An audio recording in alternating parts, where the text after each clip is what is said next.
Am I the a-hole for cutting off my sister after she had an affair with my fiancé? When I got engaged to Liam, I thought life couldn't get any better. We were high school sweethearts, together through thick and thin, and he was truly my best friend. Planning our wedding was a dream come true, and I loved sharing every step of it with my family, especially my sister Chloe. We were close. She was a year younger and practically my shadow growing up. I trusted her completely and included her in every part of my life, even naming her my maid of honor. One night, about 2 months before the wedding, Chloe asked if she could talk to me. She looked anxious and distant, not her usual bubbly self. She told me she needed a break from our family for a bit and was planning a solo trip.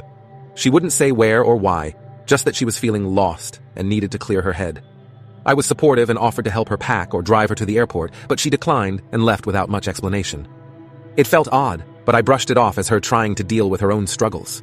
2 weeks later, I started noticing a change in Liam. He was more withdrawn, often lost in thought, and spending late nights at work. Whenever I asked him about it, he assured me it was nothing, that he was just stressed from wedding preparations and work responsibilities. I was concerned but didn't want to come across as clingy or paranoid. I convinced myself he was just dealing with his own anxieties about the wedding. Then, one evening, while going through some emails on Liam's laptop to organize a few wedding details, I saw a message he hadn't deleted. It was from Chloe. My heart sank as I clicked on it, and the contents left me speechless. The email was filled with confessions and heartfelt apologies from her. She claimed they had a moment of weakness, something about needing comfort, and how they hadn't meant for anything to happen. The words "I love you" from her to Liam were burned into my mind. I was reeling. How could she do this to me? How could he do this to me? I didn't even confront Liam right away. I just sat there, my heart shattering, reading the email over and over, trying to convince myself I had misunderstood. After I managed to calm myself, I decided to confront Chloe. I wanted to hear it from her, to understand how she could betray me like this. When I called her, Chloe answered immediately. I demanded to know everything, but instead of apologizing, she started blaming me. She said I was too absorbed in wedding planning, that I hadn't paid attention to her needs as my sister, and that somehow I had pushed her away. She claimed she was lonely, felt neglected, and sought comfort from Liam, who had been there for her. I was speechless. I couldn't comprehend how she could possibly believe that any of this was my fault. I broke down, asking her why she hadn't come to me if she felt so alone. Why did she have to turn to him? Her response chilled me. Maybe if you were less focused on your perfect little wedding, this wouldn't have happened. Her words sliced right through me, twisting the blame in ways I couldn't even begin to process. I hung up and confronted Liam that night. He didn't deny it. Instead, he tried to tell me he was confused and claimed Chloe had initiated everything. But I couldn't shake the feeling that he was just deflecting, trying to place the blame anywhere but on himself. He broke down, pleading for my forgiveness.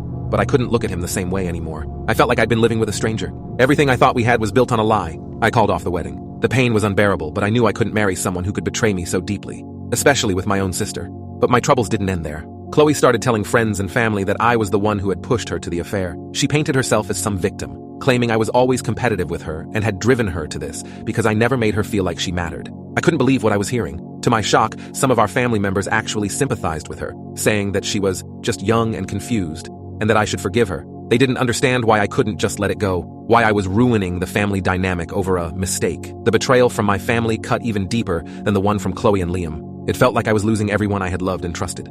Ultimately, I made the painful decision to cut Chloe out of my life. It wasn't easy, and it broke my heart to do it, but I knew I had to put myself first. I moved to a new city, started fresh, and began focusing on rebuilding my life piece by piece. I blocked her on every platform and stopped attending family events where she would be. I needed space to heal. Months went by, and I've gradually started to feel like myself again. Cutting Chloe off was one of the hardest decisions I've ever made, but looking back, I know it was necessary. I won't say it doesn't hurt because it does every day, but I've come to realize that some bonds can't be repaired, and holding on only makes the pain last longer. Now, when I look back at the life I had before, I don't feel sadness, I feel relief. I may have lost a fiancé and a sister, but I gained something more valuable, a sense of peace and self-respect that no one can take away from me again. Let them say what they want. I've closed that chapter and I'm ready for a new beginning.